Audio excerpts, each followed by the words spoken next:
राम राम। ज्ञान गठरी में आपका स्वागत है। अनमोल भजनों और रोचक जानकारी का आनंद लेने के लिए हमारे चैनल को लाइक, शेयर एंड सब्सक्राइब करें। धन्यवाद। आपका दिन मंगलमय हो। हरे कृष्णा। राधे राधे दोस्तों। माघ मास महात्म की जय। अब मैं आपके सामने माघ मास के 22वें अध्याय की कथा कहने जा रही हूँ। बोलो विष्णु भगवान की जय। लोमश जी कहने लगे कि पूर्व काल में अवंती देश में वीरसेन नाम का राजा था। उसने नर्मदा के किनारे राजसूय यज्ञ किया और अश्वमेघ यज्ञ भी किए, जिनके खंभे सोने के बनाए गए। ब्राह्मणों को अन्न का बहुत सा दान किया और बहुत सी गोएं, सुंदर वस्त्र और सोने के आभूषणों से युक्त दान दी। वह देवताओं का भक्त और दान करने वाला था। भद्रक नाम एक ब्राह्मण, जो अत्यंत मूर्ख, कुलहीन, कृषि कार्य करने वाला, दुराचारी तथा अधर्मी था, वह भाई बंधुओं से त्यागा हुआ इधर उधर घूमता हुआ देव यात्रियों के साथ प्रयाग में आया और माघ में उनके साथ 3 दिन तक स्नान किया। वह 3 दिन में ही निष्पाप हो गया। फिर वह अपने घर चला गया। वह ब्राह्मण और राजा दोनों एक ही दिन मृत्यु को प्राप्त हुए। मैंने इन दोनों को बराबर इंद्रलोक में देखा। तेज, रूप, बल, स्त्री, वस्त्र, आभूषणों में दोनों समान थे। ऐसा देखकर उसके महत्व का क्या कहा जाए।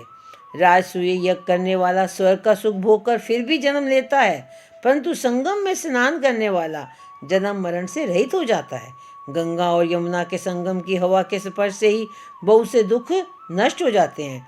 अधिक क्या कहें। और किसी भी तीर्थ में किए गए पाप माघ मास में प्रयाग में स्नान करने से नाश हो जाते हैं। मैं पिशाच मोचन नाम का एक पुराना इतिहास सुनाता हूँ। इस इतिहास को यह कन्याएं और तुम्हारा पुत्र भी सुने, इससे उनको स्मृति प्राप्त होगी। पुराने समय में देवदूती नाम का बड़ा गंभीर और वेदों का पारंगत एक वैष्णव ब्राह्मण था। उसने पिशाच को निर्मुक्त किया था। वेद निधि कहने लगे कि वह कहाँ का रहने वाला, किसका पुत्र, किस पिशाच को किसने निर्मुक्त किया। आप विस्तार पूर्वक यह सब कथा सुनाइए। लोमश ऋषि ने कहा, किलपग्गे से निकली हुई सुंदर सरस्वती के किनारे पर उसका स्थान था। जंगल के बीच में पुण्य जल वाली सरस्वती बहती थी। वन में अनेक प्रकार के पशु भी विचरते थे। उस ब्राह्मण के शाप के भय से पवन भी बहुत सुंदर चलती थी तथा समय पर वर्षा भी बरसती थी और वन चैत्र रथ के समान था। उस जगह आश्रम में धर्मात्मा देवदूती रहता था। उसके पिता का नाम सुमित्र था और वह लक्ष्मी के वरदान से उत्पन्न हुआ था। वह सदैव आत्मा को स्थिर रखता, गर्मी में अपने नेत्र सूर्य की तरह रखता, वर्षा में खुली जगह पर तपस्या करता, हेमंत ऋतु में सारस्वत सरोवर में बैठता और त्रिकाल संध्या करता। जितेंद्रीय और सत्यवादी भी था। आप से आप गिरे हुए फल और पत्तियों का भोजन करता। इसका शरीर सूख कर केवल हड्डियों मात्र रह गई थी। इस प्रकार उसको तप करते वहाँ पर 1000 वर्ष बीत गए। तप के प्रभाव से उसका शरीर अग्नि के समान प्रज्वलित था। विष्णु की प्रसन्नता से वह सब कर्म करता। दगीची ऋषि के वरदान से ही वह श्रेष्ठ वैष्णव हुआ था। एक समय उस ब्राह्मण ने वैशाख महीने की एकादशी को हरि की पूजा कर उनकी सुंदर स्तुति और विनती करी। उसकी विनती सुनकर भगवान उसी समय गरुड़ पर चढ़कर उसके पास आए। चतुर्भुज, विशाल नेत्र, मेघ जैसा स्वरूप भगवान को स्पष्ट देखकर प्रसन्नता के मारे उसकी आंखों में आंसू भर आए और कृतकृत्य होकर भगवान को प्रणाम किया। उसने अपने शरीर को भी याद ना रखा और भगवान के ध्यान में लीन हो गया। तब भगवान ने कहा कि हे देवदूती, मैं जानता हूँ कि तुम मेरे परम भक्त हो। मैं तुमसे अति प्रसन्न हूँ, तुम वर मांगो।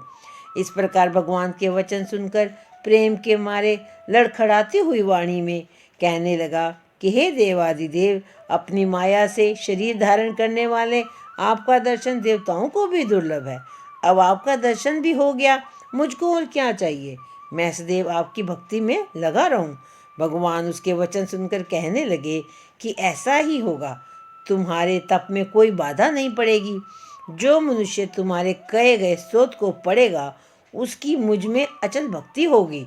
उसके धर्म कार्य भी होते रहेंगे और उसकी ज्ञान में परम निष्ठा होगी।